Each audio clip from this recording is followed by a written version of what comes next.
자, 오늘 제가 그렇게 얘기를 많이 드리는 목계지덕에 대한 이야기를 한번 풀어가 보자 합니다. 목계지덕. 황주명 하면은 목계지덕 많이 얘기하시더라고요. 근데 그 목계지덕이 무엇인지에 대해서 다시 한번 알아보고, 그 다음에 2차 전지, 메타버스, 제약바이오 관련해서 퀴즈를 풀어보는 시간 갖도록 하겠습니다. 자, 목계지덕이라는 것은 나무로 만든 닭을 의미합니다. 딱 느낌이 오시죠 벌써? 예, 흔들리지 않는 마음 딱 이게 느껴지실 것 같은데, 나무로 만든 닭처럼 감정을 제어할 줄 아는 능력, 시장에 빠지든 올라가든 나는 나의 갈 길을 가리다, 이렇게 생각하는 것이 목계지덕이라는 거죠. 장자 달생 편에 나오는 이야기다라고 말씀을 드렸습니다. 고 이병철 회장이 굉장히 좋아했던 말이라고도 전달을 드렸었죠. 최고의 투기는, 최고의 싸움닭은 자신의 교만함과 상대로 인한 조급함을 버리고 마음의 평정심을 찾으면서 반복된 훈련하는 닭을 의미한다. 다 여기서 포인트입니다. 자신의 교만함을 버린다. 1번. 그다음에 두 번째는 상대로 인한 조급함을 버린다. 그러니까 시장에서 아무리 시장이 하락한다, 시장이 급락한다, 시장이 올라간다 하지 말고 자기 중심을 갖고 마음의 평정심을 찾으며 그것을 되뇌길 때 주시장에서는 수익을 본다. 이런 내용입니다. 그래서 주시장이 흔들리지 않게 해서는 항상 제가 말씀드리죠. 목계지덕을 기억하시라. 나를 다스리고 남의 이야기를 또 어떻게 보면 흔들리지 않으면서 평정심을 유지하고 반복된 어떤 이런 부분들을 되풀이한다면 여러분들 모두가 다 훌륭한 수익을 함께 하실 수가 있습니다. 자, 우선 주식시장에서는 이렇게 보실 수가 있겠죠. 교만함을 버린다. 시장에 능동적으로 대처하는 자세를 보는 거죠. 그 다음에 다음으로는 명확한 기준을 갖고 흔들리지 않는 중심이 필요하고, 흔들리지 않는 중심이 정말 중요하다는 거 이번 어떤 주식시장을 보면서 알았죠. 아니, 안 좋으면 뭐 다 그렇게 안 좋대요. 또 좋으면 또 그렇게 다 좋대요. 참 시간이 지나면 아무것도 아닌 것을 그 순간은 왜 이렇게 힘든지, 그것이 어떤 건 개인 투자자 마음의 갈대 같은 마음. 하지만 그 갈대는요, 뿌리는 흔들리지 않습니다. 아무리 갈대가 흔들리다 하더라도 바람이 불어도 넘실넘실하지 중심이 무너지지 않는다라는 거 참고하시면 좋을 것 같고요. 더 나아가 중심을 갖고 급등락이 흔들리지 않게 해서는 기계적 매매를 지향하면서 마지막으로 이 정신을 되새기며 반복 훈련을 한다면 여러분들도 손실이 나지 않을 수 있고 큰 수익이 여러분들과 함께 할 겁니다. 주식 매매를 하면서 그가 힘들면 이렇게 외치세요. 목계지덕! 이렇게 외치고 시작하면 큰 힘이 되면서 뇌동매매, 그러니까 조금 올라가면 팔고 조금 떨어지면 또 두려워하고 이런 매매를 없앨 수 있다. 그러면서 이제 트렌드 분석과 증권 기초 지식도 중요한데 이런 부분들은 계속해서 공부를 하면서, 그러니까 제가 오늘 얼마나 여러분들이 잘 알고 계시는지 퀴즈 20개나 준비했습니다. 이거 직접 바이드 황주명이죠. 제가 만든 거죠. 메이드한 거죠, 메이드. 자, 시장의 트렌드를 놓치지 말고 기본적 지식을 보유하고 있어야 자신감 있게 흔들리지 않는 중심 있는 매매를 할 수 있다. 자, 그러면은 목계지덕의 마음을 갖고 이제 우리가 퀴즈를 풀러 갑시다. 이 20개는 꼭 알았으면 좋겠다라는 생각에서 항상 제가 이제 그 방송 사이사이마다 차트와 기법을 통해서 말씀은 드렸지만 여러분들이 정말로 알고 계신지 제가 또 퀴즈를 한번 내보도록 하겠습니다. 답과 해설까지 함께 하도록 할 테니까요. 참고하시면 좋으실 것 같습니다. 자, 테이퍼링이란 단어 너무나도 많이 들으셨죠? 뭐 뉴스만 나오면 맨날 테이퍼링이래요. 그러면 질문하겠습니다. 테이퍼링의 의미는? 자, 지금 문제 풀 준비 되셨죠? 첫 번째는요. 폭이 점점 가늘어진다는 의미로 양적 완화 조치의 점진적인 축소입니다. 양적 완화라는 건 뭐예요? 돈을 풀고 여러 가지 풀었던 것에 대해서 축소시킨다라는 의미가 1번이고요. 그 2번은요. 오히려 폭이 점점 넓어진다는 의미예요. 그래서 양적 완화 조치 오히려 지속적인 확대. 요게 2번이고요. 헷갈리시죠, 점점. 3번은요. 통화량 증가로 화폐 가치가 하락하고 화폐 가치가 떨어진다는 얘기죠. 물가가 오르는 경제 현상. 물가가 올라가면서 화폐 가치가 떨어지는 현상을 우리가 테이퍼링이냐, 혹은 통화량 감소로 화폐 가치가 상승하고 물가가 하락하는 경제 현상. 답을 찾으셨나요? 네, 답을 찾으셨을 거라 생각하고 제가 답을 알려드리도록 하겠습니다. 자, 이제 몇 개 맞추시나도 한번 알아보시면 정말 이 신대가들의 투자 비법, 주식 투자 지도를 얼마나 잘 봤는지도 어떻게 보면 얼마나 지식이 풍부한지도 다 아실 수 있으실 것 같은데 정답은 1번입니다. 테이퍼링이라는 것은요.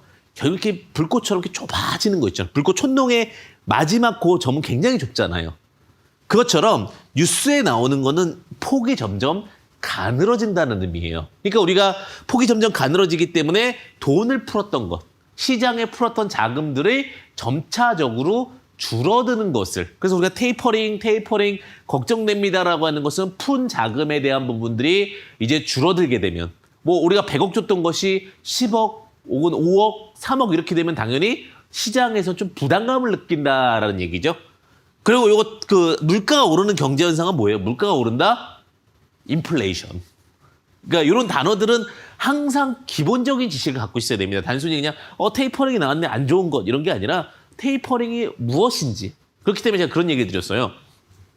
인플레이션 혹은 이건 이제 하락하는 건 디플레이션인데 물가가 급속하게 오르면서 그다음에 양적 완화 자체 점진적인 축소가 되면 큰 주식이 올라가긴 어려울 겁니다. 그래서 오히려 큰 주식보다는 조금은 중소형주 위주 혹은 중형주 위주로 대응하시는 전략이 좋을 겁니다. 왜? 자금이 전체적으로 푸는 정도가 줄어드니 시장에 유통되는 자금에 대한 리스크가 관리가 필요할 겁니다라고 말씀드렸던 이유를 이제는 아시겠죠. 그래서 오히려 개별주라든지 혹은 트렌드주들 위주로 종목이 움직였습니다. 자, 1번 맞추셨다고요? 자, 그럼 이제 다음 2번으로 넘어가 보겠습니다. 자, ESG.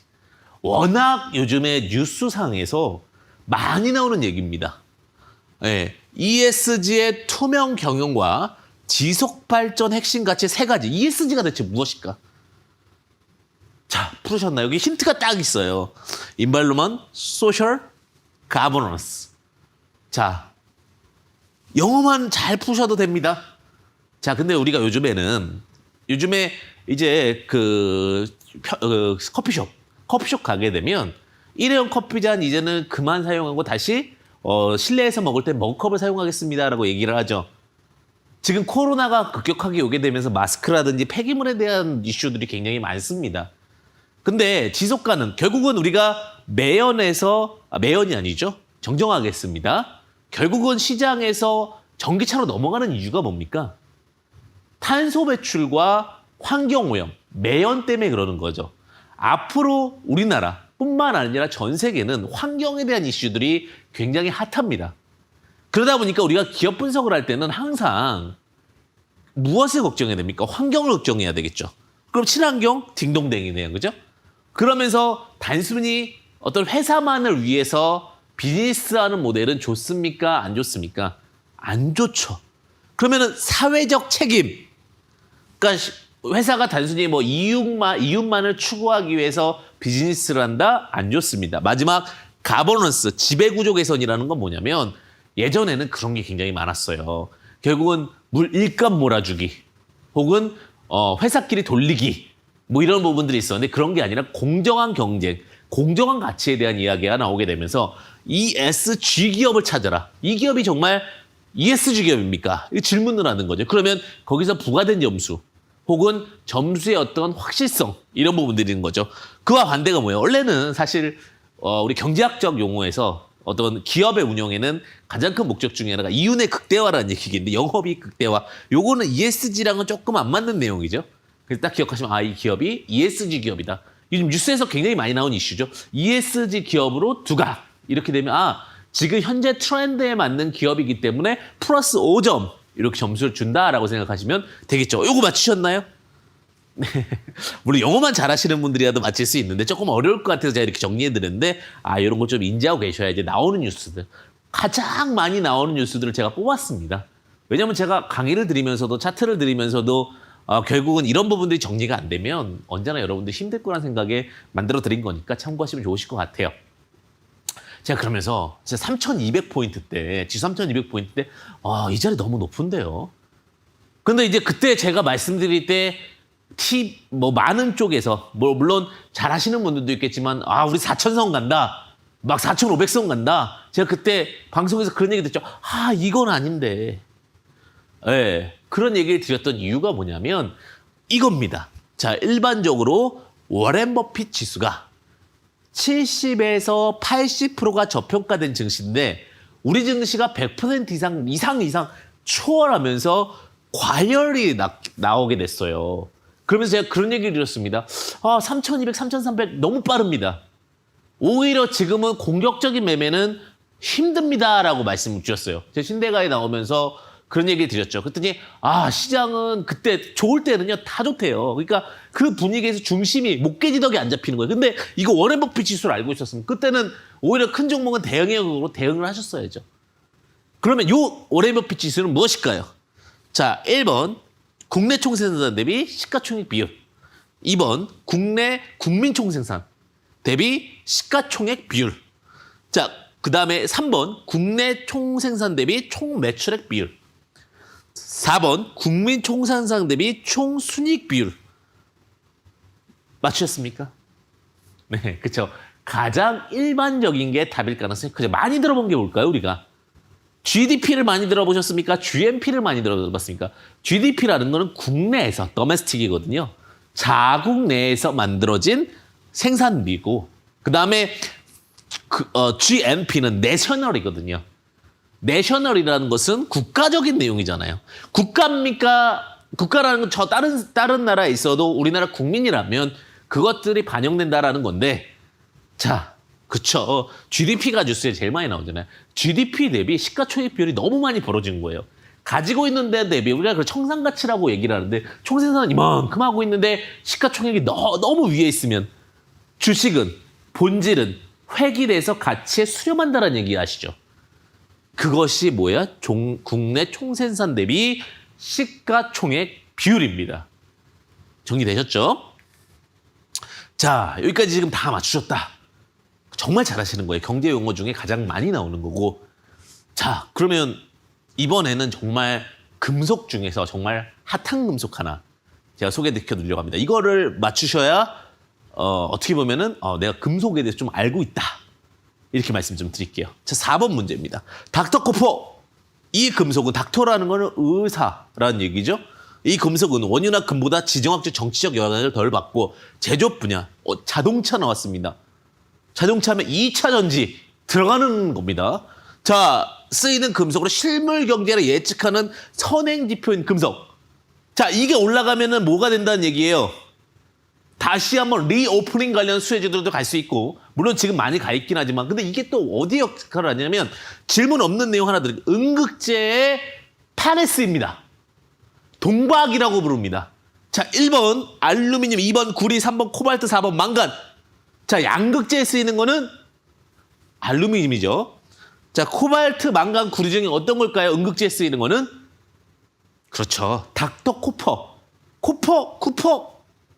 구리입니다. 그래서 우리가 이제 구리 시세에 대해서 제가 계속해서 방송을 많이 드리고, 특히 건설 경기 지표에 대해서도 얘기를 많이 드리는 이유 중에 하나가 뭐냐면, 제가 이제 구리 시세는 항상 봅니다. 구리 시세랑, 그 다음에 제가 이제 보는 건 철광석, 그리고 니켈. 다 뭐예요? 삼형제는? 여기 근데 코발트 망간도 아시죠? 니켈, 코발트, 망간 다 2차 전지죠. 요즘에 광산 관련된 종목들 혹은 광산에 어떤 관련된 이슈가 있는 종목들이 잘 가는 게 2차 전지는 결국은 이런 어떠한 자원들을 활용해가지고 활성화되고 있기 때문에 그래서 중요한 거고요. 그중에서 여러분이 구리를 맞췄으면은 내가 정말 어떤 광산에 대해서도 잘 갖고 있구나. 그리고 구리가 예전에는 그런 경우도 많이 쓰였죠. 이렇게 버튼 누르게 되면 우리 엘리베이터 같은 데 보게 되면 이렇게 스티커가 하나 이렇게 붙여 있어요. 그러면서 구리 이렇게 적혀 있어요. 근데 그건 뭐예요? 약간의 항균도 있었죠. 균에 대해서 대항하는 것도 있었다. 이렇게 말씀드리겠습니다. 자, 이제 여기까지가 우리가 이제 기본적인 내용 중에 하나인데, 그러면은 이게 주식하시는 분들이 이건 알아야죠.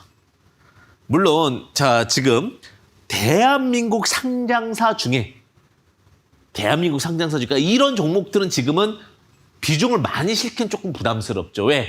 시장에 대한 유통되는 자금이 많지 않기 때문에 이런 종목은 오히려 많이 급락했을 경우나 지금 타이밍은 아니다.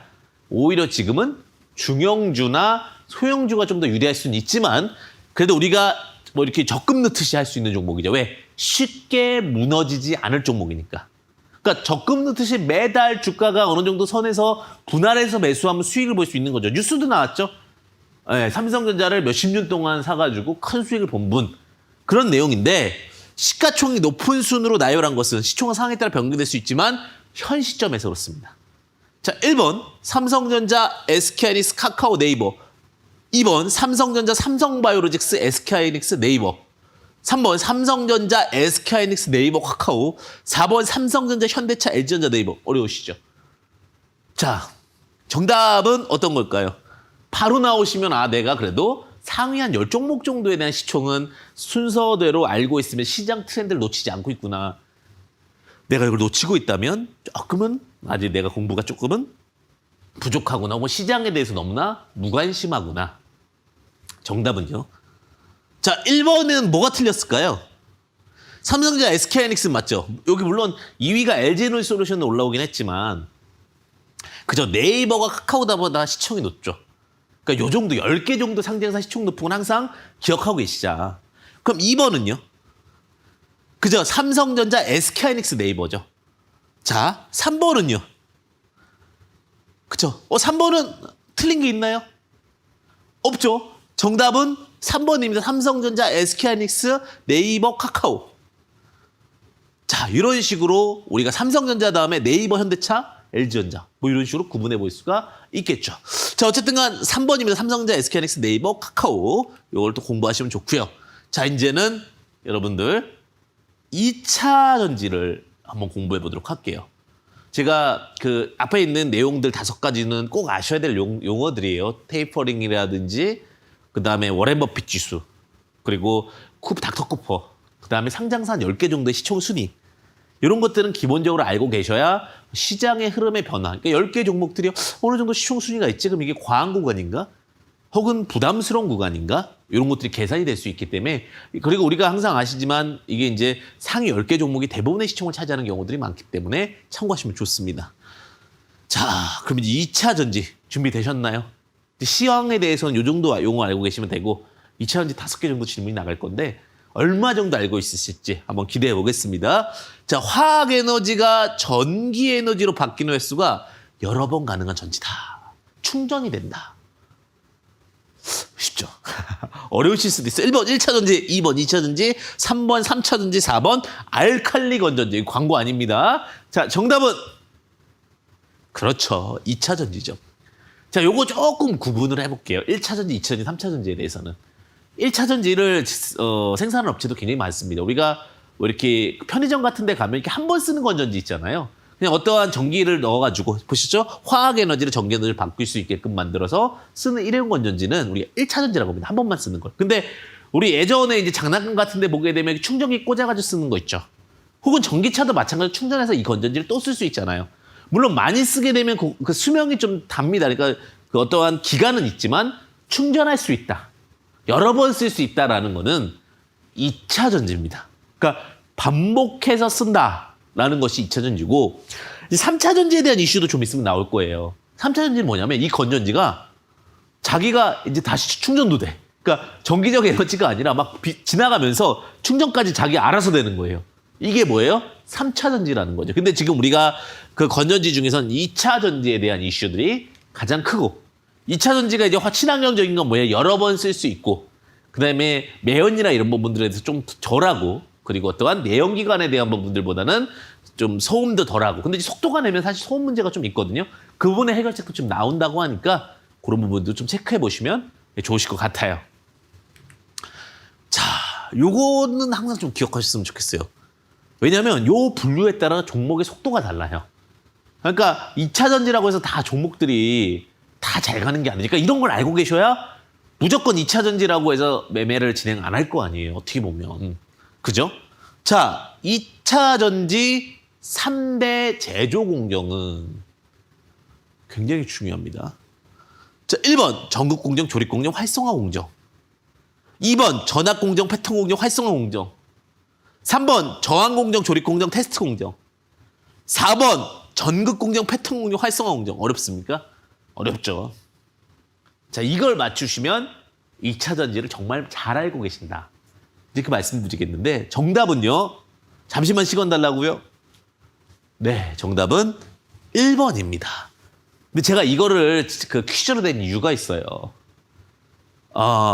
전극 공정, 조립 공정, 활성화 공정인데 조립 공정은 뭐냐면 조립하는 거예요. 쉽게 얘기하면 전극 공정에서 양극재 만들고, 그러니까 이게 소모형 제품들, 극을 만드는 거잖아요. 극을 만들기 때문에 양극재, 음극재, 분리막 왔다 갔다 전해. 요게 전극 공정이에요.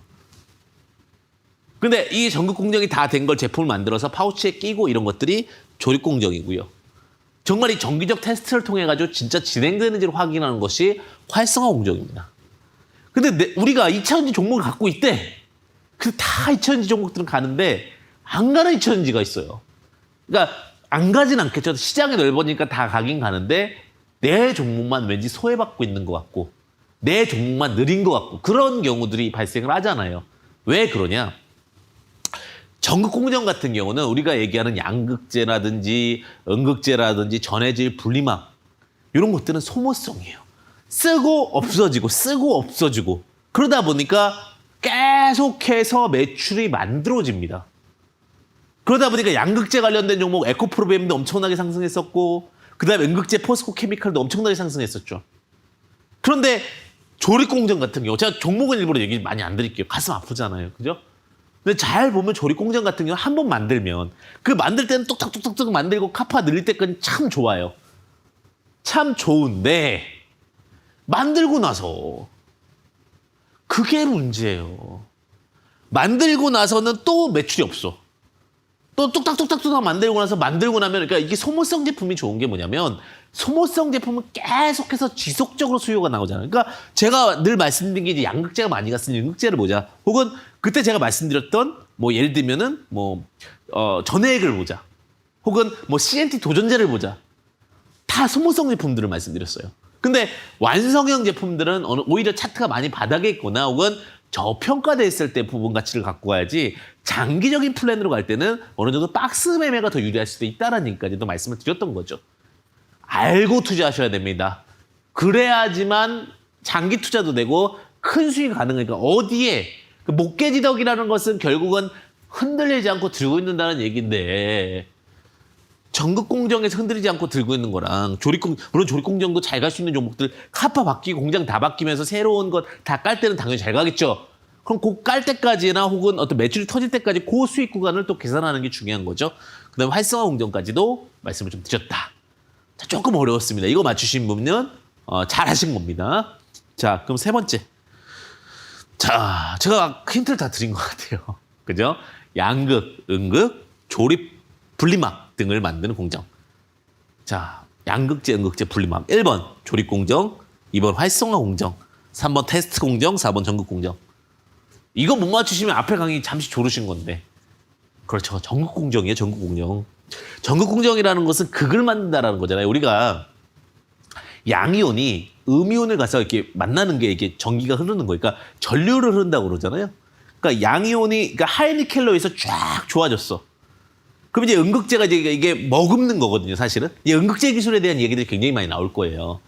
왜냐하면 이제 쏘는 거는 엄청 좋아졌어요. 쏘는 거는 거의 하이니켈로에서 90% 이상의 니켈로해서 굉장히 뭐 NCM 구조나 뭐 이런 것들은 굉장히 좋아졌어. 거기다가 이걸 좋아지면서 전해액이라든지 이런 걸 빨리빨리 굉장히 고순도 전해액으로 잘 보낼 수 있는데 이걸 담는 그릇.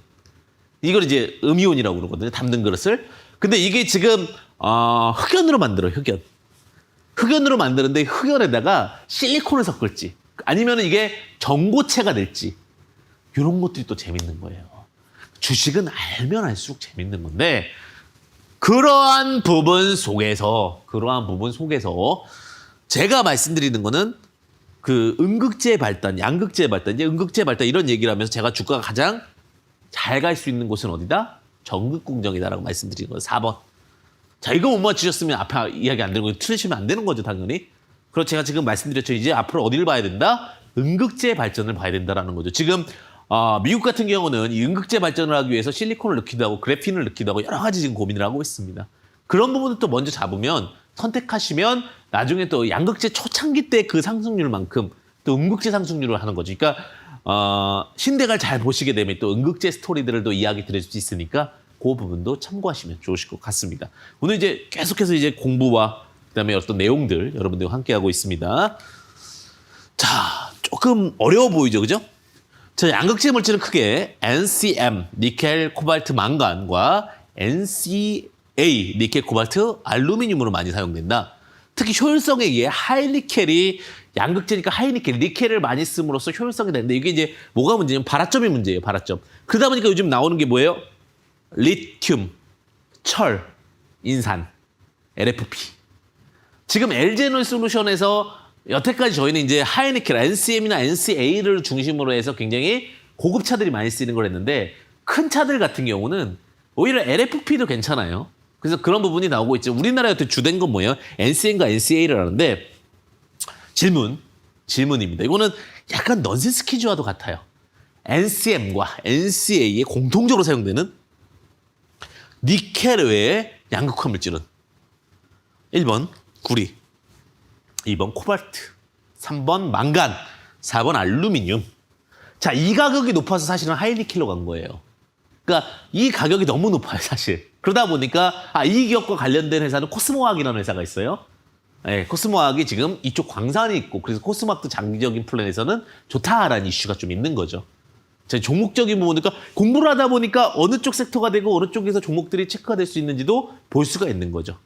그러니까 이게 제가 항상 공부를 하셔라 하는 게 단순히 뉴스를 그냥 보셔라 이게 아니라 그거에 대해서 정리하셔라라는 거예요. 그러면 우리나라에서 NCM이든 NCA든 NCMA든 어떤 구조로 가도 하이니켈은 갔으니까 그 다음에 그 조금이라도 들어가는 그게 너무나 비싼 게 뭡니까? 코발트라는 거예요. C 2번입니다. 그러니까 코발트 관련된 수혜주들이 한동안 또 잘 갔고 코발트 가격은 지금 쉽게 떨어지지 않죠. 워낙 가격이 높다 보니까. 그러다 보니까 코발트 때문에 또 발전된 게 LFP예요. 리튬, 인산, 철. 이런 식으로 어떠한 공부와 어떠한 쪽이 연결되니까 지금 구리, 코발트, 망간, 알루미늄 물론 다 중요하죠. 지금 요게 다 2000년이랑 관련된 광산들이고 요와 관련된 것이 주가가 어떤 금속 가격이 많이 빠지면 오히려 그건 타이밍입니다. 매수 타이밍. 그러니까 이런 것들을 알고 있으면 오히려 금속 갖고도 트레이딩이 되는 거예요. 지금 2차 전지에 들어가는 금속들은 뭔지 빨리 분석하셔가지고 눌림 자리를 공략하는 것도 하나의 투자 방법의 현명한 투자법이 될 수 있어요. 자, 또 질문 들어가겠습니다. 질문. 대한민국 2차 전지 관련주 중 2차 전지 관련주입니다. 시가총액 상위 종목으로 우리 3대장이라는 표현을 많이 써요. 3대장. 3대장은 과연 무엇일까요? 1번 LG에너지솔루션, 삼성 SDI, SK이노베이션. 이것도 좀 상식적으로 알고 있어야죠. 주식하시는 분이라면. 2번 LG이노텍, 삼성전자, SK하이닉스. 3번 LG전자, 삼성전자, SKC. 4번 LG 삼성물산, SK아이테크놀로지. 3대장. 자, 어떤 걸까요? 자, 이번에는 조금 아쉬운 게 일단 2차 전지랑은 조금 먼 기업들이 있죠. IT 기업 시리즈죠. 그죠? LG노텍, 삼성전자, SK하이닉스. 3번에 SKC는 좀 관련이 있을 것 같아요. 그죠? 근데 LG전자랑 삼성전기 쪽은 또 2차 전지랑 엄청 관련이 있어 보이진 않죠. 자, 삼성물산 글쎄요. 물론 뭐 이렇게 끼워 맞추면 되겠지만 가장 합리적인 건 뭡니까? LG에너지솔루션. LG화학에서 분사됐죠. 그러니까 LG화학에서 물적 분할을 해서 LG에너지솔루션이라는 업체가 다시 상장을 하면 지금 상장 시총 2위입니다. 그 다음에 삼성 SDI. 삼성 SDI도 2차 전지 배터리를 만들고 휴대폰 배터리도 만들고 있고 어떤 2차 전지 배터리에 대한 부분들에 대해서 굉장히 많이 이야기가 나오고 있죠. 자, SK이노베이션 조금 느려요. 그냥 좀 한 발짝 늦게 시작을 했어요. 근데 이제 SK이노베이션도 지금 쫓아가고 있는 추세이기 때문에 정답은 1번이다. 이렇게 좀 말씀드리도록 하겠습니다. 이건 아시고 있었죠? 2차 전지 공부하시는데 이거 모르시면 너무 아쉽죠. 가끔 삼성 SDI, LG에너지솔루션 이렇게 보시는데 이렇게 순서를 좀 제대로 또 알고 계시면 좋다. 이렇게 좀 말씀드리도록 하겠습니다. 자, 이제 2차 전지 공부는 끝났고요. 그래서 2차 전지는 이 정도만 알고 있어도 지금 제가 설명드린 이 정도만 알고 있어도 베스트 좀 말씀드리도록 하겠습니다. 그럼 이제 우리가 이제 메타버스로 가봅시다. 2차 전지, 메타버스, 제약바이오잖아요. 그러면 요거 반도체의 대표적인 물질, 이 메타버스라는 결국은 IT 기술의 발전과 함께 만들어지는 거니까 자, 미국 캘리포니아 주 중에는 반도체 사업이 모여있는 지역을 삐리리밸리라고 한다. 영어로 적혀있네요. 그죠? 단순히 이볼줄이 원소인 규소로 의미할 뿐만 아니라 하이테크 산업을 의미한다. 1번 카드뮴 밸리, 2번 팔라듐 밸리, 3번 실리콘 밸리, 4번 바나듐 밸리. 자, 원래는 우리가 이제 그 웨이퍼를 만들 때 웨이퍼가 어떻게 돼 있는 거냐면 모래로 만듭니다. 모래 규소를 통해 가지고 판을 빤빤하게 해가지고 찍어내는 거예요. 인곳을 해가지고 잘라버리는 거예요, 사실은요. 그러니까 모래를 쌓아서 인곳을 만들어서 그걸 탁 잘라가지고 평평한 원판 요거거든요. 이게 규소로 의미할 뿐만 아니라 규소, 모래 규소 얘기요. 뭡니까? 많이 들어본 거 익숙한 거 뭐죠? 그렇죠. 실리콘 벌레죠. 즉 실리콘이라는 것이 결국은 IT들이 많이 모여있는 좀 외국 같은 게 특히 미국 같은 경우는 굉장히 중소기업들에 대한 후원 그 지지가 많기 때문에 여기서 굉장히 많은 제가 앞서 말씀드렸던 실리콘밸리에서 지금 전고체 관련해서 배터리에 대한 이슈들도 있고 굉장히 많이 발전되고 있는 거죠. 그래서 캘리포니아주에 있는 반도체 산업이 모여있는 지역을 뭐라 부른다? 모래, 규소, 실리콘밸리. 영어만 읽으실 수 있어도 되지만 제가 그래도 한번 힌트를 좀 드렸습니다. 자, 요즘에 그래서 이제 워낙 이제 그 연산을 많이 해야 돼. 옛날에는 1만 연산하면 됐어요. 요즘에는 근데 1만 연산되는 게 아니에요. 여러 가지 연산들이 되면서 요즘에 심택이 많이 간 이유기도 해요. 아, 궁금하죠. 왜 심택들이 갔고 왜 이와 관련된 종목들이 많이 갔는지 혹은 왜 지금 테스트 공정 종목들이 많이 가는지 그 부분이 궁금하시죠. 자, 컴퓨터 중앙장치다. 인간의 두뇌에 해당나요. 뇌에 해당됩니다. 뇌. 왜냐하면 이제 메타버스를 구현하려면 정말 3차원부터 디지털적인 부분들이 쫙 연결돼야 되는데 4대 주요 기능인 기억, 해석, 연산, 제어 등을 진행한다. 글로벌 기업 인텔과 AMD 등이 주로 생산하는데 위 설명하는 장치는 어떤 걸까요? 1번 CPU, 2번 램, 3번 놈, 3번 GPU. 어떤 겁니까? 자, 영어로 나와 있지만 일본 영어로 계속해서 적어드리고 있습니다. 중앙 처리 장치. 센트럴이죠, 센트럴. 정답은요, CPU입니다.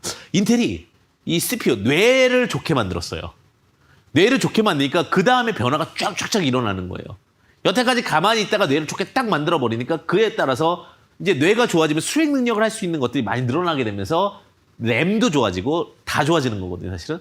그래서 정답은 CPU입니다, CPU. GPU는 뭐예요? 그래픽카드, 엔비디아. 왜 그래픽카드 좋아야 되냐? 이제 내가 구현할 수 있는 이미지를 좋게 하기 위해서는 GPU. GPU 관련주들도 보려고 많이 하죠. 왜냐면 메타버스와 뗄 수 없는 거. 그리고 GPU와 또 연결되어 있는 게 뭐예요? 가상화폐거든요. 어쨌든 그런데 어쨌든간 지금 제가 말씀드렸던 거는 CPU, 인텔 쪽에서 혹은 AMD, 인텔과 함께 지금 쌍두마차로 성장하고 있죠. AMD가. 그러니까 AMD도 굉장히 주가가 잘 상승하고 있죠. 왜? 뇌에 해당하는 것은 굉장히 메리트 있는 거죠. 비메모리잖아요. 결국은 저장보다는 어떠한 수행하는 능력과 연산 능력 이런 부분들이 있기 때문에 가치 밸류에이션이 굉장히 높아요. 그러다 보니까 우리가 그런 얘기 하잖아요. 메모리 반도체와 비메모리 반도체를 구분했을 때 마진율이 높고 우리가 어떠한 성장성에 대해서 비메모리 반도체 앞으로의 성장 과정을 얘기를 하게 되니까 그래서 인텔이나 AMD 종목들이 주가가 많이 빠졌다 또 올라올 때도 빠르게 올라옵니다. 왜? 이 시장 자체 확장력이 워낙 좋아서. 공부할수록 어떤 주식을 사야 되는지 딱 보이는 거죠. 그러니까 제가 여태까지는 그냥 공부하셔야 됩니다가 그냥 공부해서 주식이 될까 이러는데 전체 구조를 볼 수 있잖아요. 제가 주식을 하면서 늘 말씀드리는 게 공부하셔야 됩니다. 생각하셔야 됩니다. 그래야지만 결국은 큰 수익을 볼 수 있습니다. 흔들리지 않을 수 있습니다. 못 깨지도. 그것이 결국 여러분들의 내공이 되고 여러분들의 수익이 될 겁니다. 자, 최근 DDR5 세대 교체 이슈로 관련된 섹터의 주가가 많이 상승했다. DDR5 관련주는 다 같죠. 컴퓨터의 주기억 장치로 기억된 정보를 읽어내기도 하고 다른 정보를 기억시킬 수 있는 랜덤 액세스 메모리다. 일을 할 때 책상에도 비유되는 이 장치는 1번 놈, 2번 램, 3번 HDD, 4번 SSD. 어떤 겁니까? 자, 우리가 이제 머리가 좋아졌어요. 그래서 CPU라고 그러거든요. 근데 머리가 좋아졌는데 이제 예전에는 책상에 책 한 권만 놓으면 책 한 권 이해할 수 있었어요.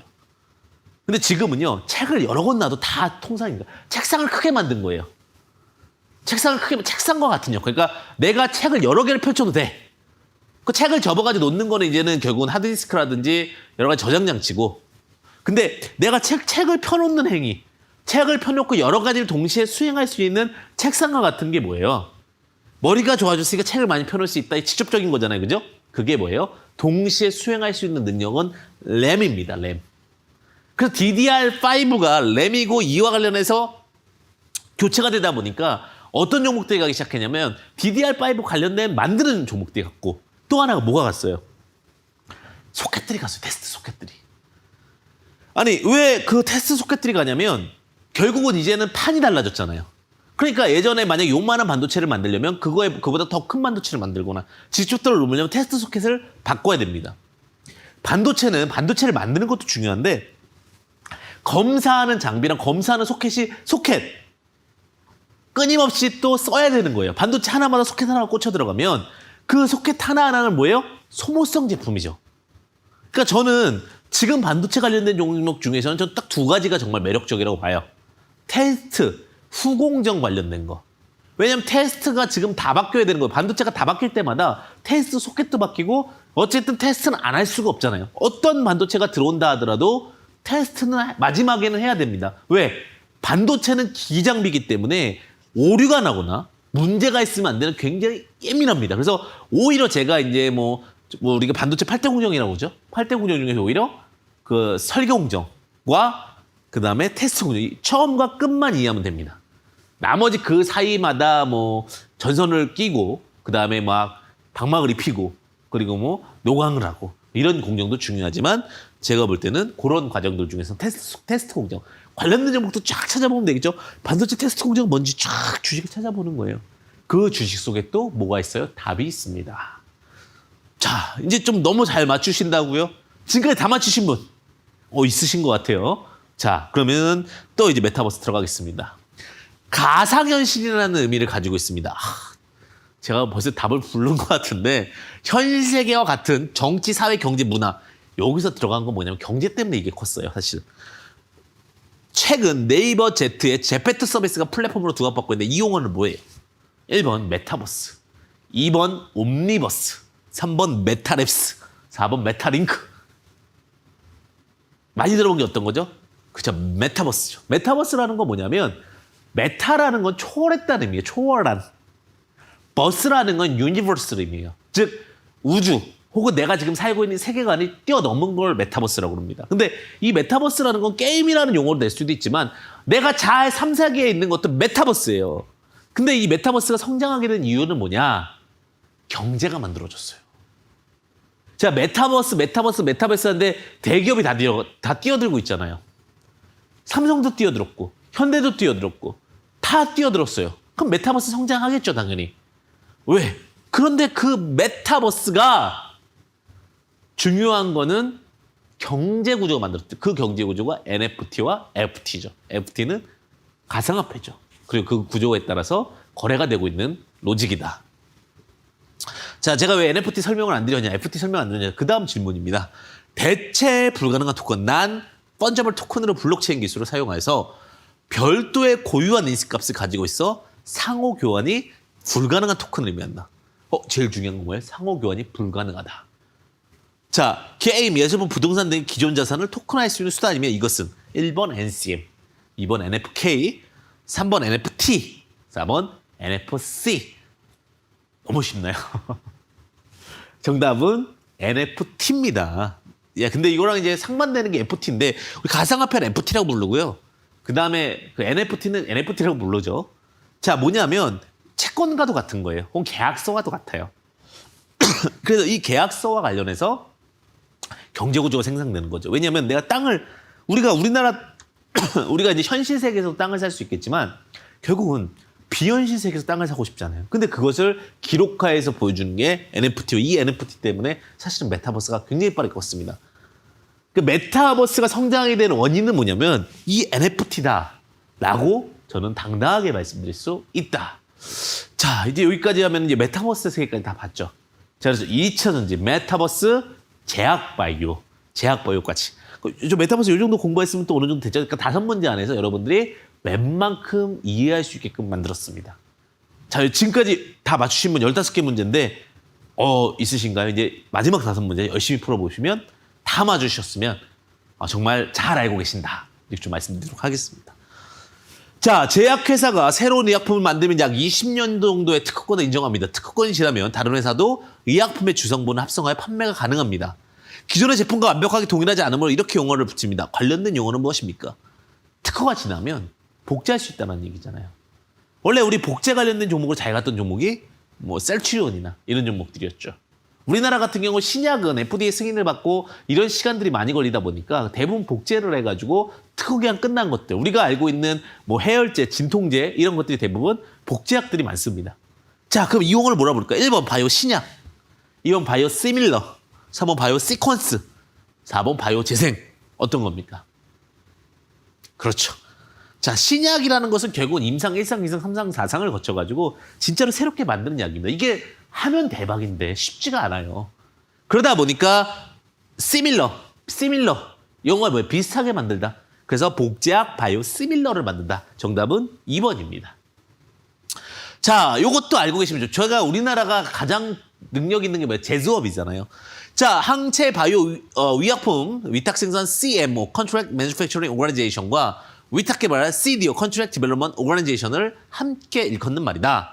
세포주를 받아 생산만 하면 CMO, DNA를 받아 세포주를 만든 후 생산까지 하면 CDO다. 최근 삼성바이오로직스가 4공장이 완성되면서 압도적, 이런 것도 잘 좋습니다. 압도적 이 분야의 세계 1위로 올라설 것으로 보인다. 저도 이런 종목만 보라고 그러죠. 제약바이오 중에서 좀 안정적인 매매를 하고 싶으신 분은 이런 종목, 요 산업 섹터 뭡니까? CMO와 CDO가 합치면 어떻게 될까요? 1번 CRO, 2번 CDMO, 3번 CO, 4번 CFO. 정답은 그렇죠. CDMO죠. CDMO 중에서 정말 실적이 나오고 시밀러, 바이오시밀러, 삼성바이오로직스도 바이오시밀러지만 복제약을 만들어서 제조업, 우리나라 제조업은 특화돼 있잖아요. 그런 쪽으로 유통을 쫙 벌릴 수 있는 것. 그 삼성바이오로직스도 주가가 많이 상승했던 이유 중에 하나가 뭐예요? CDMO 기술이 있고 그다음에 그걸 통해서 계속해서 많은 약들을 제조하고 만들어낼 수 있으니까 실적도 빠르게 올라올 수 있겠죠. 그러면서 이제 클린룸 기술이 있어야 되거든요. 클린룸이라는 건 정말 깨끗한 기술이 있어야 되는데 그런 기술력까지도 보유하고 있다. 딱 정리가 되니까 왜 제약바이오 중에 삼성바이오로직스가 좋은지 딱 아시겠죠? 네, 그런 구조들도 보시면 좋을 것 같습니다. 자, 두 번째 질문. 새로 개발한 신약 호모 물질, 세 번째죠. 개발한 사람에게 적용하기 전 동물하고는 화학적 반응을 통해서 확인한다. 그래서 이와 관련된 종목 예전에 많이 납품되었을 때 한 번씩 보자라고 말씀드렸던 종목이죠. 효과 및 부작용에 대해서 하는 사람 전에 하는 거. 관련된 종목들이 우리나라 종목에 한 2개 정도 있었습니다. 그죠? 자, 바이오톡스텍이라든지 이건 화학적 기전, 노터스라는 건 동물. 그러니까 이런 경우에 종목들이 있었는데 어떤 거에 해당될까? 1번 사람 임자죠. 임상 단계. 2번 사람 전에 전임상 단계. 3번 삼상 시험 단계. 4번 완전 관해. 정답은 그렇죠. 전임상 단계죠. 전임상 단계는 결국은 화학적과 동물이 있기 때문에 사실 이 과정은 항상 거쳐요. 근데 뭐 크게 폭발적으로 실적이 증가되지는 않지만 항상 약을 만들려고 하면 결국은 어떤 화학적 혹은 동물 이런 쪽으로 테스트를 하기 때문에 이런 종목들 꾸준한 실적이 다른 종목들보다 유지가 될 수 있고요. 물론 여기서 요즘에는 AI 관련해가지고 조금 더 활용을 하는 부분들도 있겠지만 이런 부분들이 있다라는 부분 참고하시면 좋습니다. 자, 그럼 임상에 대해서 임상 1상, 2상, 3상, 4상은 사실은 다 아시면 좋은데 임상은 보통 4단계로 이루어집니다. 근데 환자에게 대상으로 하며 많게는 200명까지 하게 됩니다. 이들을 대상으로 적정 용량, 흡수 효과 등을 확인하는데 2, 3년 시행하고 있고 이 과정을 마치고 그냥 라이선스 아웃하는 경우도 있습니다. 어떤 걸까? 우리나라 같은 경우는 라이선스 아웃 많이 합니다. 1번 임상 1상, 2번 임상 2상, 3번 임상 3상, 4번 임상 4상. 그쵸, 정답은 임상 2상입니다. 임상 1상은 뭐냐면요. 건강한 환자 얘기하는 거예요. 그러니까 전임상 이후에 임상 1상은 건강한 환자 얘기하고 그러니까 요때까지는 이제 쉽게 되겠죠. 그래서 요즘에 막 모집합니다. 이렇게 지하철이나 이런 데 적혀 있었잖아요. 그죠? 그거고. 임상 2상은 뭐냐면 아픈 환자 얘기하는 거예요. 근데 모집군이 좀 작아요. 근데 임상 3상은 많은 아픈 환자 얘기하니까 돈이 많이 들어가서 3상까지 가는 경우보다는 임상 2상에서 라이선스 여기까지 했으니까 요거에 대한 어떤 가치를 인정받고 매도하는 경우들이 많습니다. 그리고 임상 4상 같은 경우는 어떤 경우들이죠? 결국 이제 다시 한번 약이 만들어지고 거기에 따른 테스트 과정들 이런 것들까지 나오게 됩니다.